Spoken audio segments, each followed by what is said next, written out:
On le sait, Jorge Lorenzo n'est jamais avare quand il s'agit d'envoyer des cartouches. Il critique régulièrement les pilotes actuels au micro d'une chaîne espagnole dont il est le consultant et il n'y va jamais de main morte. Cette fois-ci, c'est au tour de Johann Zarco d'en prendre pour son grade. Le pilote français est une cible facile et trop souvent gratuitement attaqué selon moi. Jorge Lorenzo lui reproche de ne pas respecter ses adversaires.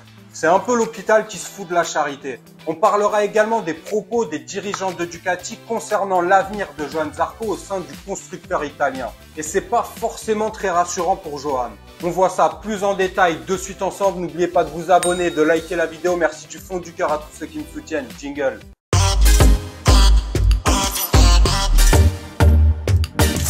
Je voulais revenir sur les propos de Jorge Lorenzo sur Johann Zarco, car je trouve que les attaques sur le pilote français sont récurrentes et trop souvent injustes. D'ailleurs, n'hésitez pas vous à me donner votre avis. Mais on s'en souvient tous, il y a de nombreux exemples dans lesquels Johann Zarco a été attaqué, voire même lynché, sur des événements ou des situations qui se sont passées en MotoGP. On se souvient tous par exemple de l'accrochage avec Morbidelli où la moto passe à ras de la tête de Valentino Rossi. Alors on peut tous comprendre la peur ce jour-là qu'a eu Valentino Rossi, mais en décryptant l'action, cette histoire était un fait de course et Johann Zarco n'a pas été plus dangereux qu'un autre. Certes, le scénario était effrayant, mais Johann Zarco n'était pas attaqué plus qu'un autre. Et pourtant, il s'est fait littéralement lyncher par les trois quarts des pilotes, par toute la bande de Valentino Rossi, comme l'avait très bien dit Johann Zarco à l'époque. Le bateau de Rossi est gros et stable et c'est très facile de se ranger derrière son avis. Et comme bien souvent, beaucoup ne prennent pas de risques et préfèrent se mettre derrière le plus fort. Johann Zarco avait subi un lynchage médiatique durant des mois entiers et je trouve qu'à cette période-là, il était quand même resté relativement très solide mentalement parce qu'il fallait quand même digérer tous les articles, les propos des pilotes, le lynchage médiatique. Il y avait eu également plusieurs épisodes avec Paul Espargaro, on s'en souvient, où il y avait eu des petits contacts entre les deux. Je me souviens d'une fois où Paul revient dans la courbe, tape Johann, et après ça lui en met encore plein la figure. Il y avait eu de nombreux événements comme ça où Paul se défoulait sur Johann Zarco continuellement. Et puis après, c'est devenu récurrent. Dès que Johann tente d'être un peu agressif sur un dépassement, on lui reproche, on entend de tout et n'importe quoi. C'est toujours la même musique. En fait, clairement, il voudrait que Johann reste à sa place, reste gentil, ne dépasse pas trop, reste derrière. Mais les gars, c'est une compétition et la plupart de ceux qui reprochent ça à Johann sont très incisifs eux-mêmes dans les bagarres, dans les dépassements. Alors d'un côté, les médias français disent souvent à Johann qu'il est trop tendre et de l'autre, dès qu'il est un peu incisif et se bagarre pour gagner des places, on lui renvoie ça comme un boomerang en pleine figure. Alors là, Jorge Lorenzo prend en exemple la course sprint à Silverstone le week-end dernier, où effectivement Johann a été très incisif et en dépassant Pecco Bagnaia et Jack Miller, il y a eu un petit contact. Mais rien de fou, il n'a pas été pénalisé et heureusement, car s'il n'a plus le droit de se battre pour gagner des positions, autant qu'il aille à la pêche. Donc effectivement, parfois, certains dépassements, et pas que Johann, de beaucoup de pilotes, sont un peu trop agressifs. Mais là, pour le coup, donnez-moi votre avis. Certes, il y a un contact, mais il n'y a rien de bien fou. Il ne fait pas tomber les pilotes. En fait, il s'impose et il a bien raison de s'imposer. Tous les autres pilotes aimeraient que Johann Zarco reste bien tranquillement à sa place, mais c'est pas ça le haut niveau. On n'est pas champion du monde en comptant fleurettes. La poésie et l'altruisme, c'est bien dans un autre contexte, mais en compétition, c'est pas vraiment la tendance. Donc on va revenir sur les propos exacts de Lorenzo, voir ce qu'il lui reproche exactement. Notre tant aimé pilote mallorquin. Bon déjà, Jorge Lorenzo, qui est consultant pour une télévision espagnole, reproche à la direction de course de ne pas avoir pénalisé Johann Zarco sur ses dépassements sur Bagnaia et Jack Miller. Ensuite, il nous dit cela. Je pense que la piste est assez large pour les motos. Si c'était des voitures, ce serait différent. Zarco est allé 2 fois sur la trajectoire du pilote qu'il dépassait. Cela fait de nombreuses fois qu'il répète cette action qui n'est pas grandement respectueuse pour le pilote de devant. Pour moi, c'est un manque de respect et il devrait se faire durement tirer les oreilles par la direction de course. Ce genre de dépassements peuvent certainement être évités. Bon voilà, en gros, Jorge Lorenzo dit clairement que Johann Zarco ne respecte pas ses adversaires, qu'il en a rien à faire, que quand il doit passer, si ça doit causer des dégâts, il y va quand même. C'est bizarre, quand Johann Zarco reste tranquillement derrière, on n'entend pas Jorge Lorenzo ni les autres. Évidemment, ça arrange tout le monde. Quand Johann Zarco monte le bout de son nez, là on s'agace un peu. Parce que le problème, c'est que les autres pilotes ont bien compris que pour l'instant, ils n'avaient pas encore gagné de course. Et on le sait tous, à partir du moment où on gagne au moins une fois, ça débloque quelque chose. Et régulièrement, en général, les pilotes qui ont déjà gagné une fois regagnent d'autres courses. Ils savent que Johan est dangereux. Il n'a pas 19 podiums en MotoGP pour rien. Il n'est pas classé 5e du championnat pour rien. En tous les cas, il a le droit d'être incisif comme il l'a fait. Rien ne m'a choqué sur les dépassements qu'il a fait sur Miller ou Bagnaia. Certes, c'était osé, mais je vois pas du tout un manque de respect à ça. Jack Miller a déjà fait de nombreuses fois ce genre de dépassement. Bagnaia aussi. Enfin, tous les pilotes. Et bizarrement, ça pose pas trop de problèmes quand c'est les autres.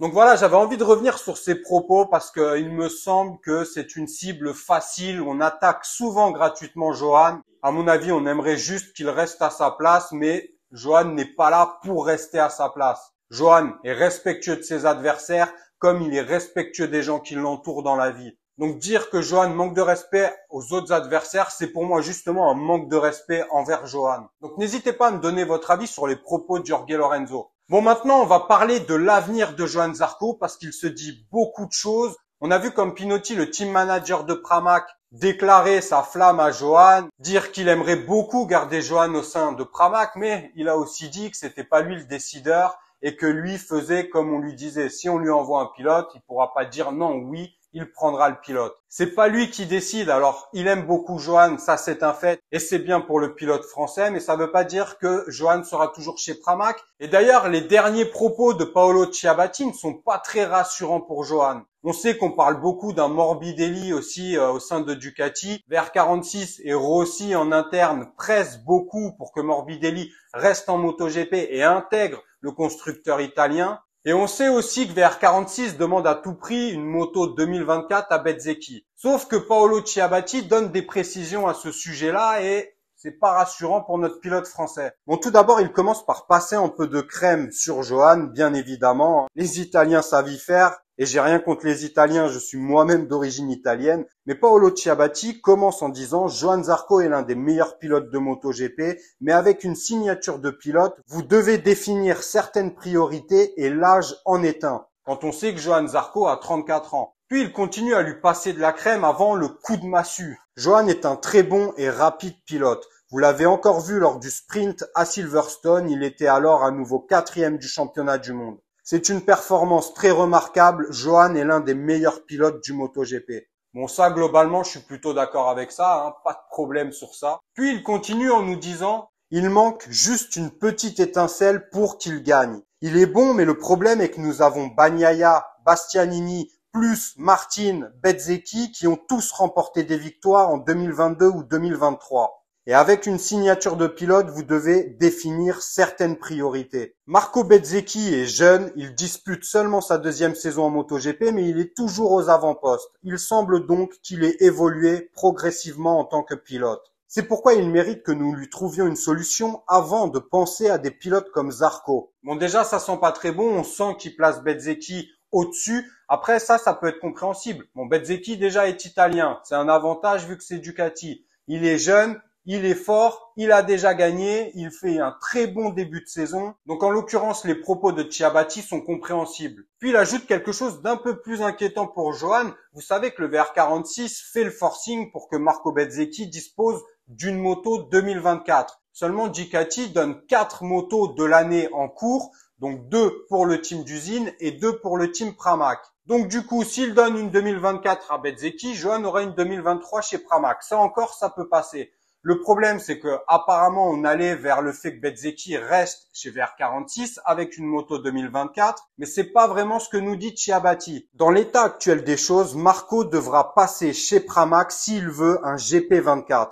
Mais s'il préfère rester avec son équipe VR46, nous ferons tout notre possible pour le mettre avec la meilleure moto 2023. Dans ce monde, les choses peuvent changer rapidement. Dans 2 semaines, tout pourrait sembler différent. Bon, en gros, il finit un peu par faire de la langue de bois. Il est très fort pour ça. Mais il nous dit aussi très clairement que Marco Bezzecchi ne disposera pas du tout d'une GP 2024 en restant dans son team VR46. Il déclare tout simplement que Bezzecchi, s'il veut une 2024, il faudra qu'il aille chez Pramac. Et quand on sait que Ducati lorgne Morbidelli, ne me demandez pas pourquoi, c'est une hérésie de garder Morbidelli en MotoGP, encore plus chez Ducati. En gros, il nous dit que ce serait bien que Bezzecchi aille chez Pramac et que chez VR46, Rossi veut récupérer Morbidelli, donc ça arrangerait tout le monde. Malheureusement, le pauvre Johan partirait vers d'autres cieux et c'est ainsi qu'ira la vie en MotoGP. Pour moi, donnez-moi votre avis sur les propos de Paolo Ciabatti, mais pour moi, ça sent pas très bon pour Johan Zarco. Il devait déjà avoir une réponse en juillet, on est en août, il ne l'a toujours pas eu. Vraisemblablement, la décision devrait quand même être prise avant le Grand Prix d'Autriche. On sait qu'il a une offre très concrète de la part de Honda LCR, même Alberto Puig l'a déclaré au micro de Canal+. Et Johan se dit content d'avoir des propositions, chose qui est normale. Après, pour Honda, ce serait une très bonne chose d'avoir Johan pour moi. Johan a beaucoup d'expérience, c'est un pilote rapide, chevronné. Il est très fort aussi pour apporter son ressenti, même à chaud, après des essais, après une course. Il est toujours très calme au moment de donner ses informations. Donc c'est une expérience à ne pas négliger pour Honda qui est très en difficulté actuellement. Il est clair que Johan pourrait être très utile pour la marque japonaise. Mais est-ce que ce serait une bonne chose pour Johan? Moi, j'en doute. En tout cas, si on regarde Pramac d'un côté et Honda LCR de l'autre, il est clair que le bon choix, ce serait de rester chez Pramac.